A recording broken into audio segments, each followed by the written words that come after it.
I've been asked to talk to you about collections and grading in Australia and Southeast Asia. For those of you that do not know much about Australia, I will give you a bit of background of our country and whom we are as a people.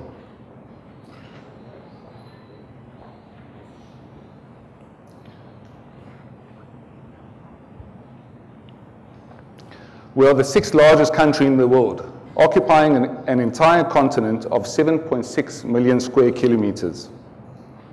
It is the 12th largest GDP in the world and has 12th largest economy in the world and has a GDP of over $1.5 trillion. We are the only nation continent and we have a population of over 23 million people. More than 80% of us live within 100 kilometers of the coast, making Australia one of the world's most urbanized coastal dwellings. We have the world's highest proportion of migrant settlers in a developed nation, and over 25% of Australians are born in another country. Our economy has very strong ties to Asia. 61% of our exports and over 40% of our imports are from Asia. The largest cattle farm in the world is Anna Creek Station in South Australia, and at over 34,000 square kilometers, it is the world's largest cattle farm, and it is even larger than Belgium. We have the world's highest rate of gambling in the world, with over 80% of Australian adults engaging in gambling of some kind, and 20% of the slot machines in the world are found in Australia. Surprisingly, or maybe not, Australia is the most obese country in the world, with 26% obesity rate, despite us being such a sport-loving nation. But what I love most about Australia is that we are a nation that loves the sunshine, the beach, a cold beer, sports, and we have a very strong sense of mateship. Australians love to volunteer. Over 6 million Australians volunteer an average of 56 hours per year. That is pretty remarkable for a country of only 23 million people. I'll go back on that one. Organizations like the Rural Fire Services, Surf Lifesaving, and the State Emergency Services would not exist if it was not for their dedicated volunteers. I would like to share my journey with you of how I became a commercial grader. In 2001, my wife Lisa and I immigrated to Australia from South Africa with our 2 beautiful young daughters. We were keen to start a new life in a country where they could grow up in a safe environment. It was always our intention to buy an existing business. After looking at over 50 businesses, we found that one that graded second-hand clothing and sold cleaning rags. The first time I walked into our new business, I was blown away. It truly was an astonishing sight. I was looking at over 20,000 square feet of chaos, and I was in love. There seemed to be no order. There were hundreds of boxes and trolleys loaded with clothing and hundreds of wool bales stacked as high as the ceiling. This was all new to me. There were no charities or commercial operators collecting clothing in South Africa. Instead of donating clothing to charities, we were used to giving our clothing directly to the needy. And there are millions of people in need in South Africa, and you did not have to go far to find someone to give your clothing to. I had to learn about our industry very quickly. 14 years ago, graders would have their own clothing bins, and they would normally collect enough clothing to sustain their businesses. This has changed over the years as some graders have shifted their businesses to become more focused. Some graders have become mainly collectors, and some have moved their focus more to grading. This shift occurred as the demand for Australian collections increased significantly, and the price that overseas graders were willing to pay increased by over 25% in some cases. Once you combine the higher price of the collections and the weakening Australian dollar, the collectors were making the same profit margins selling the raw product as they would if they were grading it, but with a lot less risk or labour cost. Collecting clothing is a real challenge, and for a commercial operator, the challenge is even greater. Australians are very generous by nature, not as giving as Americans, but nonetheless, we rank 6th out of 135 countries. There is a strong mentality of supporting charities and people that are not able to cope by themselves due to physical or mental issues. It is estimated that the total volume of recycled clothing is over 100,000 tonnes per year. That is nearly 10 pounds per man, woman and child in Australia. The 3 most popular ways of collecting clothing is through house collections, drop-offs, and by far the most common, clothing bins.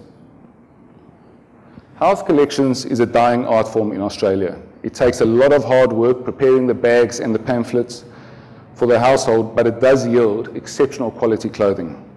It is also the most expensive way to collect clothing. Drop-off points at charity shops encourage people to deliver goods to their stores. It is a very cost-effective way to receive goods. The downside of this method is that during the night, the community might use the shopfront as a dumping ground. And there are also people that will scavenge through the goods before it is collected or cleared in the mornings. Clothing bins are the most common way that charities and commercial operators collect clothing in Australia. There are tens of thousands of clothing bins scattered throughout our cities. It is a battleground for commercial collectors. They battle for sites with other commercial collectors and also the charities. The charities have the view that it is only them that should have the right to collect clothing on council property, and it makes for a tense relationship between the commercial collectors and their counterparts in the charities. And then there are the councils that also do not approve of clothing bins, as they are often an eyesore. The clothing bins are generally not well maintained, they are often rusted and full of graffiti.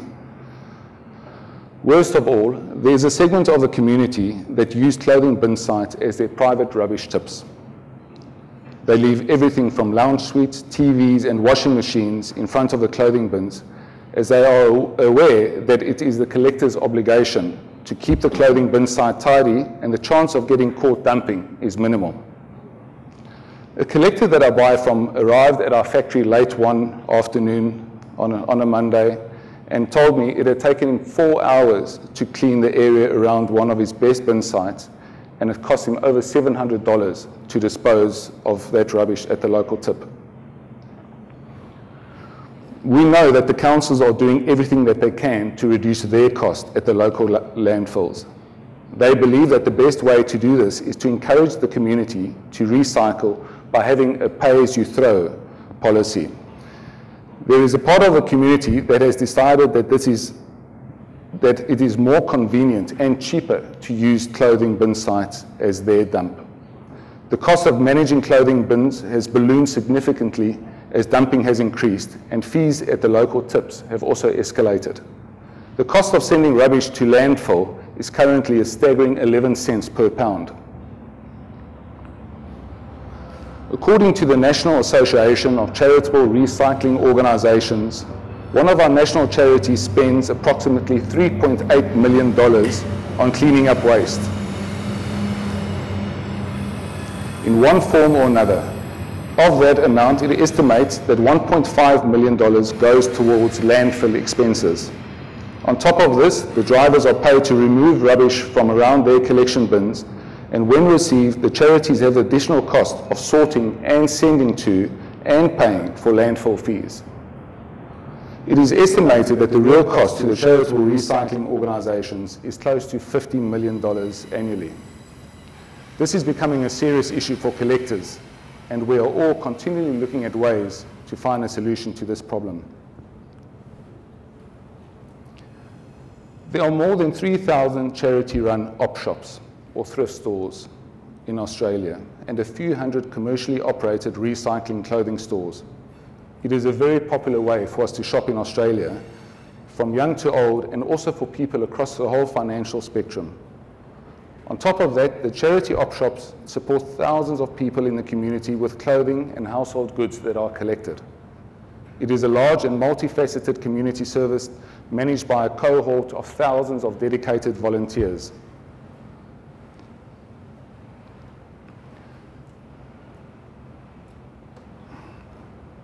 They provide a vital community opportunity for volunteers and employment for hundreds of people, as well as raising funds for vital community services. All operate within complex environments. Activities can be restricted by state zoning regulations and space. Staff and volunteers may be highly qualified or untrained. They may be able-bodied or have disabilities. Such things determine what can and cannot be sent or accepted and when. Every day, and in every state in Australia, charities enabled by charitable recycling assist tens of thousands of people through their community services. One of the distinctive characteristics of this sector is its significant workforce of volunteers who offer their time, talent, and energy without the expectation of reward, other than the satisfaction of giving back to the community, for social enjoyment or for work experience to help gain employment. Volunteers carry out roles specific to both charitable recycling and the provision of welfare services. In addition to more than 2,500 full and part-time staff, the sector depends on more than 70,000 volunteers performing a variety of roles, including collections, sorting, and administration and fundraising. This does not include people employed in community welfare programs, such as non-for-profit community recycling ventures and private enterprises. Global trade in second-hand clothing is growing and is now a multi-million-dollar business. More than 70,000 tons of second-hand clothing was exported from Australia last year. And this is growing at a rate that we can hardly keep up. Second-hand clothing for export is usually baled in Australia as unsorted textile and sent to low labour cost countries where the goods are sorted and re-exported. 3/4 of all second-hand clothing exported from Australia goes to one of three primary destinations for sorting, which is the United Arab Emirates, Malaysia, and Pakistan. We all work in a very exciting industry. The people that I meet are adaptive, and that is a good thing because as graders we need to be. Our environment is continually changing. In many cases, the people that were our customers 10 years ago are now successful graders in their own right, and they have a better understanding of what our customers want and need, and they own an extra link in the supply chain. For us as Australian graders, the most difficult challenge was how to compete when we have one of the highest minimum wages in the world. It affects every aspect of our costs, from transport to the very high cost of fulfilling regulatory requirements imposed by the state and federal government. The exodus of Australian graders started around 12 years ago. Some years after that, we invested in our Malaysian business. Malaysia became the obvious choice. It had a growing economy, labour was freely available, the infrastructure was strong enough to support our needs, and the regulatory environment was friendly to foreign investors. There was a small amount of corruption, but it was very manageable. We also had access to the port in Singapore, which is one of the busiest ports in the world and has regular shipments to any market that we need to supply. The flight time from Sydney to Malaysia is also relatively short at 8 hours. Dubai also became a choice for Australian graders to move to. It is geographically very close to the markets in Africa, and it also opened an affordable supply chain of unsorted clothing from Europe. Malaysia turned out to be a good choice for us. We have been there for many years, and we have a very well-trained team that performs exceptionally well. It has become a hub for graders from Australia, Japan, USA, Singapore, and new graders from Africa. The largest grader in Malaysia sorts through more than 200,000 pounds a day. The majority of graders there buy mixed rag from Japan, and they supply mainly the Indonesian and Southeast Asian market. The population of Indonesia is over 255 million people, and it is an impoverished country and able to absorb very large quantities of clothing. The Japanese clothing is a good fit for this market, as the population in both those countries are a bit smaller in stature than people from Western countries, although it is a difficult market to manage, as it is contraband in Indonesia, but by all accounts it is very profitable. We have found the Japanese clothing to be unsuccessful in the African market. Our clients in Africa are not used to the size curve of the Japanese clothing, and the clothing also tends to be dull and absent of bright or bold colors that they are used to when buying clothing from Australia. We are always looking at other countries to expand our grading to as the world changes. Countries become more modern, increase infrastructure, decrease corruption, have a lower unemployment rate as they grow economically, and it becomes more expensive to do business there. Last year, we traveled to Cambodia to see if it was an option to expand our business in Phnom Penh. They have a population of 15 million people in Cambodia, and what makes it extraordinary is that 68% of the population is under 30 years old. The minimum wage is very low, it is a peaceful country, and there is also an infrastructure to transport our goods to and from an accessible port. We were excited, as it looked like a viable option to expand our business in Phnom Penh. We needed to understand the regulatory environment and the level of corruption better, but it looked like all the boxes were being ticked as we went along during our fact-finding mission. As part of our visit, we had a meeting with KPMG to inquire on a practical level how commercial businesses operate within the legal framework in Cambodia. The government charges a significant import duty for textiles. Typically, wherever duties are paid on imports, you are able to recover the duties when the goods are exported. It turns out that in Cambodia, the refund of the duty is questionable. We were told that it can take between 3 months and never to get a refund. And it was the never part that concerned us. And based on that, we decided to shelve the Cambodia project for the time being. The local graders in Malaysia sell their graded clothing from Japanese mixed rag into Southeast Asia and their wiper into Japan. They all have similar methods of operating. There are the graders that cater more for the Japanese wiper market and those that cater for the used clothing market, which is then sold into neighboring countries. Our approach is different. We have built our business with the intention of owning as much of the channel as is practical. The challenge in our industry is to ensure that every piece of the pie is profitable. Our pie consists of sourcing and collecting good quality clothing at a price that is in line with what you sell your graded clothing for is always a challenge. We have no control of the price of the collections in Australia, and it is more demand-driven than ever as global trade becomes simpler. Another piece of the pie is recycling items. We have been exporting wood and acrylic clothing that is not suitable for our export markets to India and China. The price in India has collapsed, and the buyers in China often stop buying at the drop of a hat, as it is contraband in China and the channel is not reliable. Export of clothing, shoes, bags is another piece of our pie.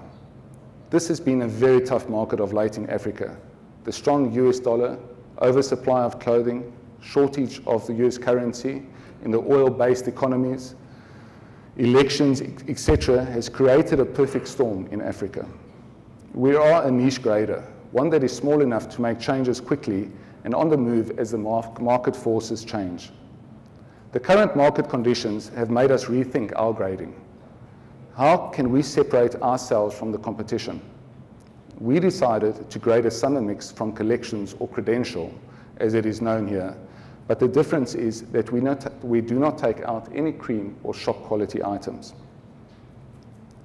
It has decreased our profit margin substantially, but it allows us to stay in business while this storm is being ridden out.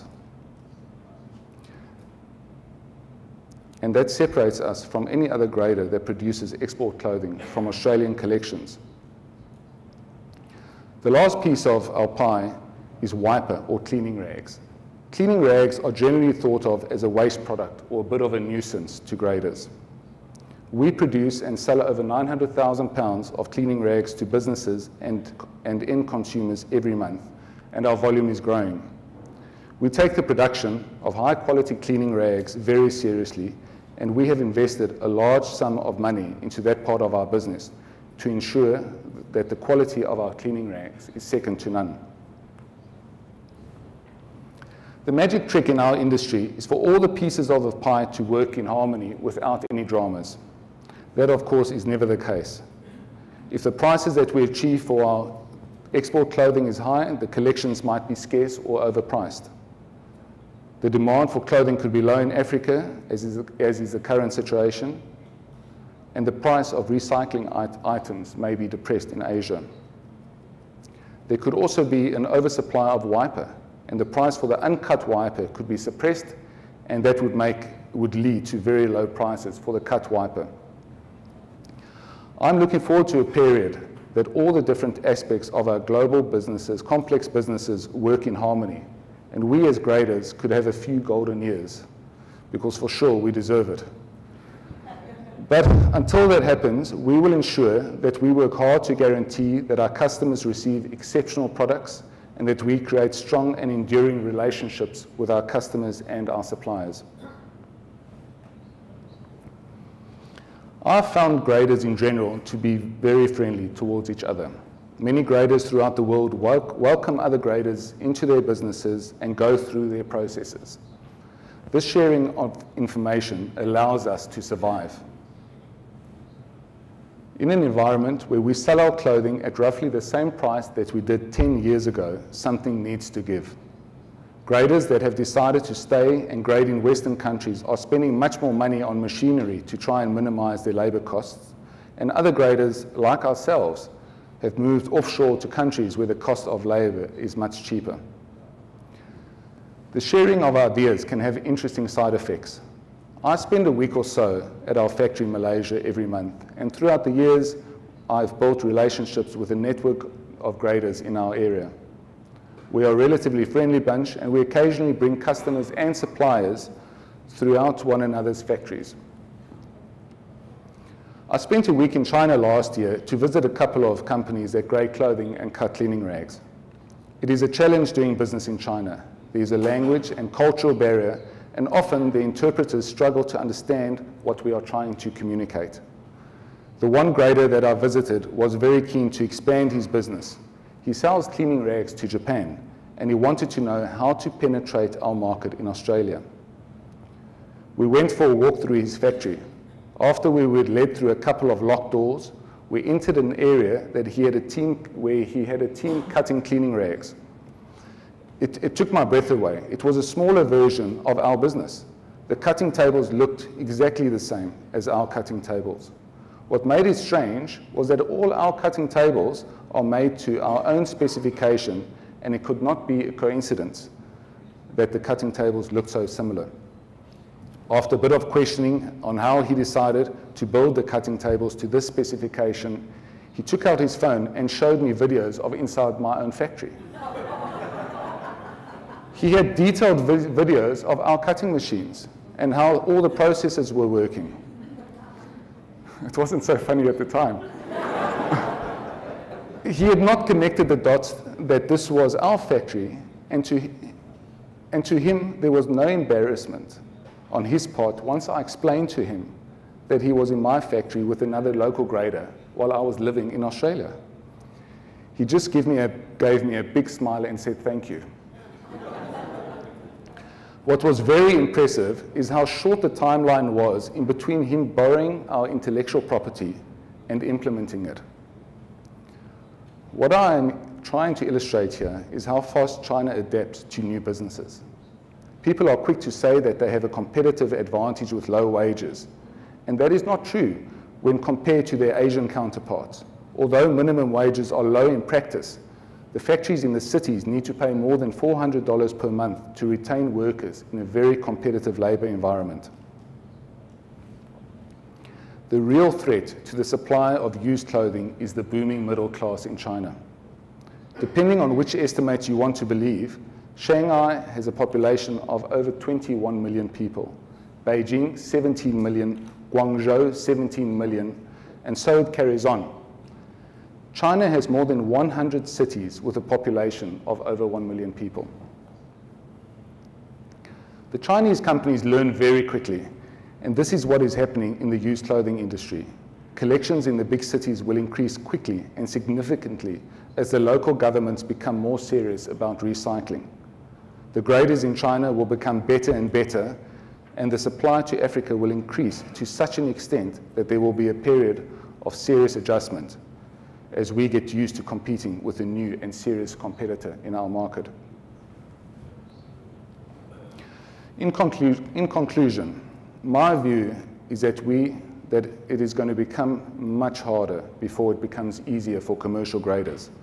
China will be aggressive, and it will be naive of us to believe that they will not try to dominate the market as they have in so many other industries. But I also believe that if we can find a niche in the world of second-hand clothing, something that is limited to your geographical area or your skill set, that will set us apart. Thank you very much.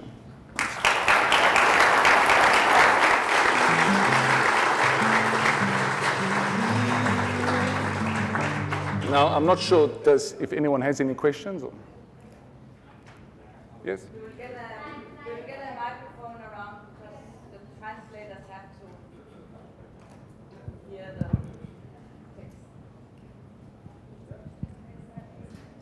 text. Thank you very much for the interesting presentation. The very last part I was just thinking about in regards to, you don't think many of the Chinese graders would focus towards the western part of China perhaps, or is that the culture also that not so much second-hand clothes will be consumed within China, do you think? Thank you. Chinese people in general do not like to wear second-hand clothing. In actual fact, they prefer to live in a house that no one else has lived in as well, if they can do that by choice. So no, they will push right through Southeast Asia into Africa, as they are now.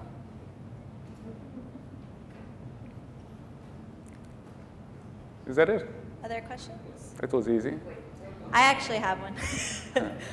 Can you describe a little bit the culture in Australia among thrift shoppers, and if it reflects like what we see here in the US, that there's kind of this upsurgence of folks interested in buying used clothing in just among Australian youth? It is very popular with young Australians. It creates a lot of individuality, as it does here, I guess. But also because we are such a diverse society in Australia, depending where you come from. So as I said, the Chinese won't be in the shops, but generally the Australians love to shop at thrift stores, as do I. Any other questions? How is the demand of vintage clothing in Australia?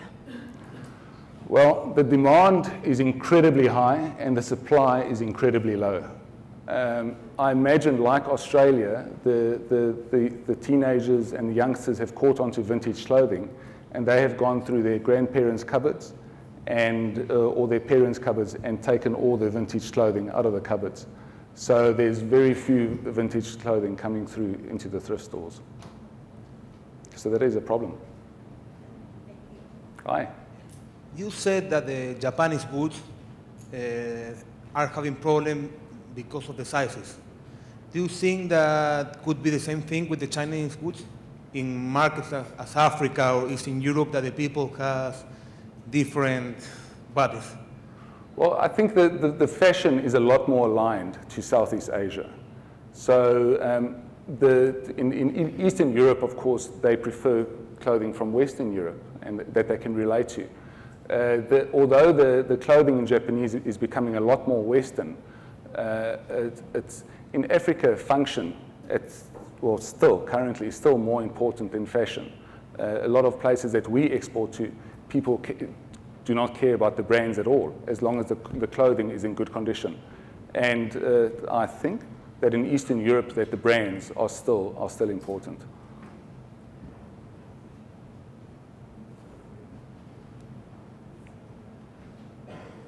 All good.